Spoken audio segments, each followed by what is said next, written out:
ডেকে নিয়ে okay thank you উদয়কে না করে বলো আস্তে। আজ আমাদের সহকর্মী মাননীয় রবীন অধিকারী মহাশয় অবসর গ্রহণ করছেন।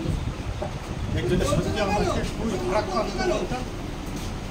তার বিষয়ে একটি স্বরচিত কবিতা পাঠ করে শোনাব। কবিতা বিদায় সম্বর্ধনা। দীর্ঘদিনের তিনি সহকর্মী, আজ করলেন অবসর গ্রহণ। কর্মদক্ষতায় অতুলনীয় যেই রূপ এবং সর্বদা বিচক্ষণ। জটিল সমস্যাও হার মানাতে পারেনি তারে, হাসি মুখে করতেন সমাধান। প্রতি মুহূর্তে বুঝেছিল সংস্থা, তিনি একনিষ্ঠ ও মহাদায়িত্ববান। তিনি জাতির সেবায় অঙ্গীকারবদ্ধ।